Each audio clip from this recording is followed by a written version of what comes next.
So lately, I've had the idea of taking my real Mesa Boogie JP-2C and taking the tones that I use at home into the unit to take out and perform live with.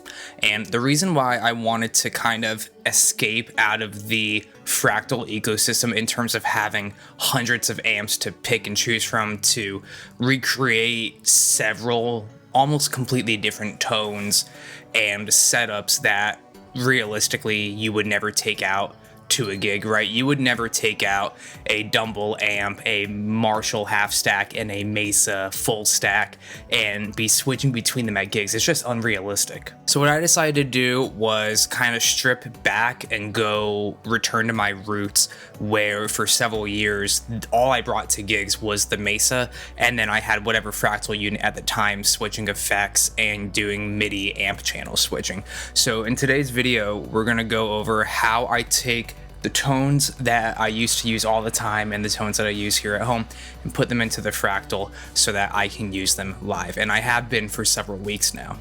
Today we'll be using my lovely Musicman Majesty Nebula. This is my #1 guitar, my pride and joy. I use it on every wedding gig and any gig that I'm in standard tuning for, where I need humbuckers, or if I need an acoustic and an electric sound at the same time, this is my go-to guitar. We'll be using this today.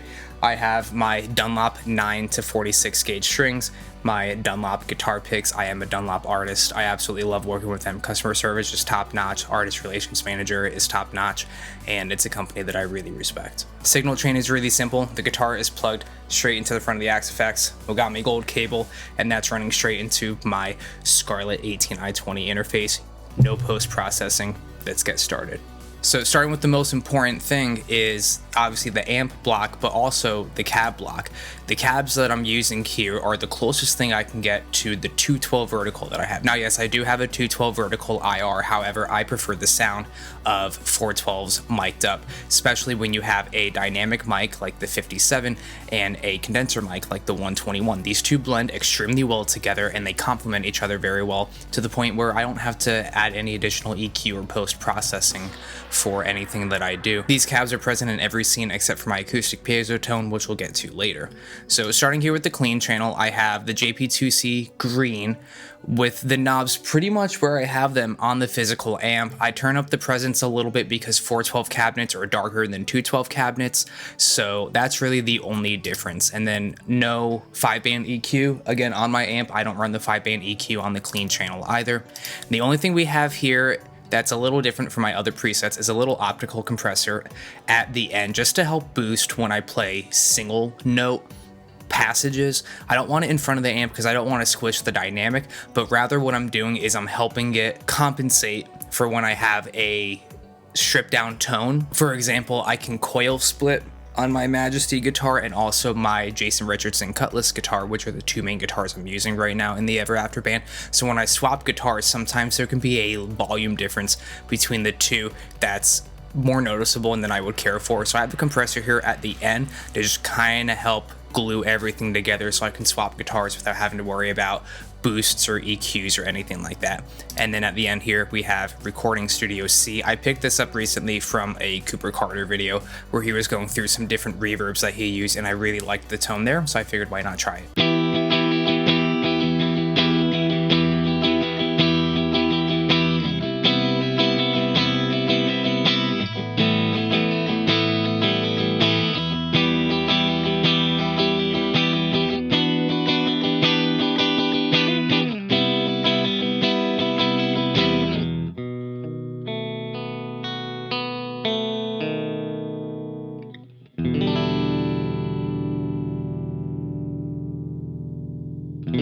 Scene 2 is the same, except I add my favorite stereo tri-chorus, and it really captures what I think a great clean 80s style clean tone would sound like.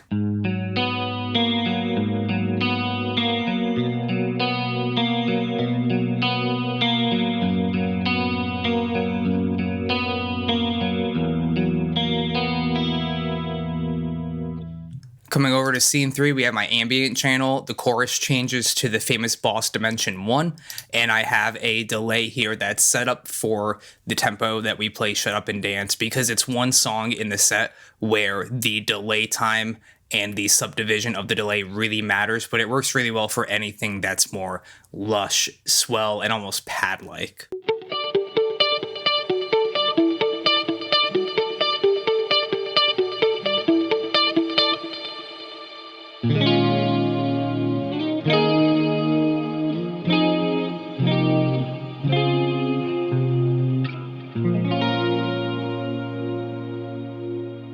On the reverb block here, we're using the cirrocumulus cloud setting, and I have some pitch shifting. Now that the FM3 can finally do pitch shifting reverbs, thank you, Fractal. I've been waiting for years for this.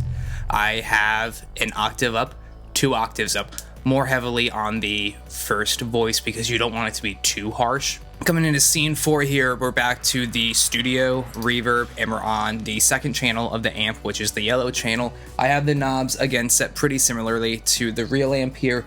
Main difference is just kind of playing around with the gain structure a little bit and the 5-band EQ. So Cliff stated in the Fractal notes that you can find on the Fractal wiki and everything like that, the 5-band EQ is not 1-to-1. The team at Fractal implemented a more linear approach to the 5-band EQ here because they felt that the Mesa one didn't have enough range in it, so it's not accurate. It's the same frequency ranges, but you can make much smaller edits in order to achieve the same thing, if that makes sense. So on the real amp, I have my 80 and 6600 faders almost all the way up. Not quite, I would say they're about 75% there, but here on the Fractal, if I did that, there would be way too much low end and way too much top end, and it would be an absolute mess. So this is kind of a squished version of that, but it achieves the same thing. So I use this for anything that's not super aggressive high gain and where I just want a little dirt, a little saturation, and a little bit of punch.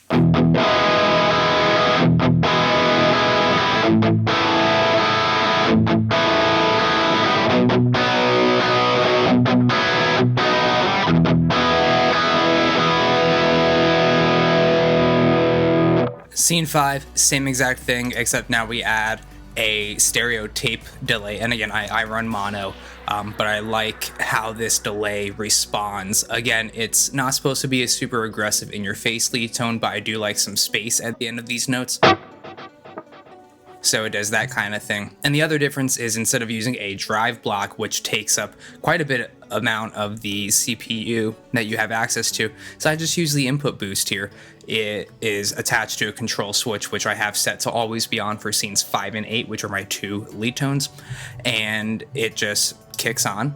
And what you hear is an 808 modded overdrive with 18 dB of boost, and that gives me a little bit more sustain, gain, and just a little bit more character for my lead tone.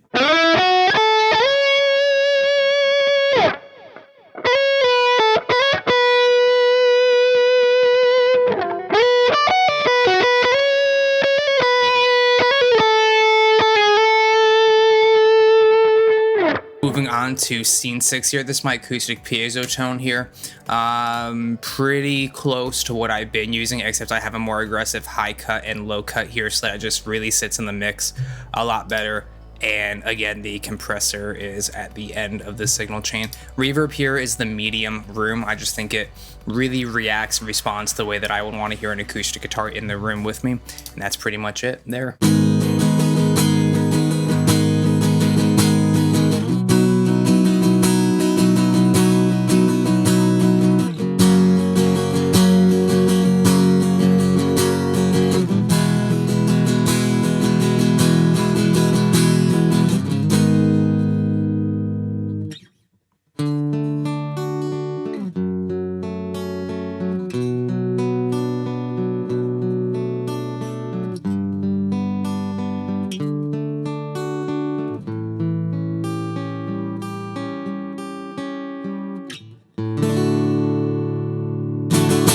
Scene 7, my favorite, tried and true, JP-2C red channel, set pretty much identical to the real amp here. I don't think I made any differences except for, again, readjusting the 5-band EQ to where it needs to be. I have a little bit more mid-range scooped out than I normally would for a live tone, but with these exact settings, with the two bands that I'm playing with right now, this just works, especially for the wedding stuff. This is the end of the night. The guitar fader is usually up a little bit because we do a lot of the pop punk and 80s rock and anything that's more modern at the end of the night here, so the EQ reflects that, and it's my favorite tone to play during the night.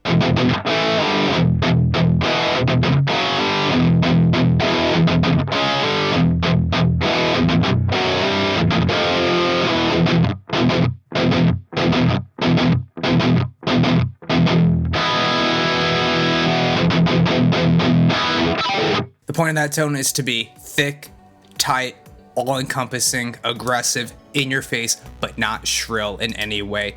And so I have the top end managed in a way that it's not intruding in the space of the keyboard, the snare, the horns, the vocal lines, but it still really fills up this wall of sound almost. It's slightly less aggressive than JP's tone would be, but again, that's the kind of setting that I'm in. Last but certainly not least, we come to scene 8 here. I have the JP-2C red shred mode. I did not have shred on for the rhythm tone, but for the lead tone here, gain goose, these are pretty much just copied straight from JP here. I wanted a slightly different tone here, so this is different from what my real amp is. It's just pure melt in your face liquid chocolate cake, however Petrucci likes to describe his live tone. I have my dual delay here, which does the whole yeah.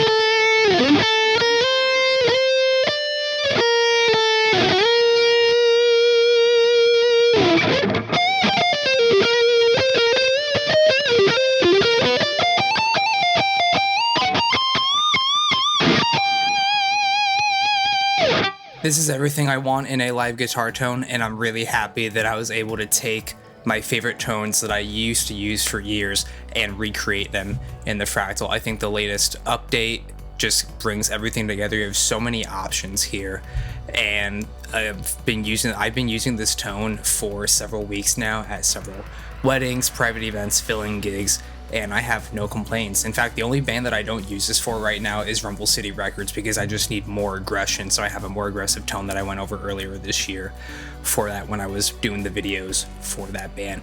If you guys are interested in this preset, it is available. You just hit me up directly. I sell my presets directly from my store.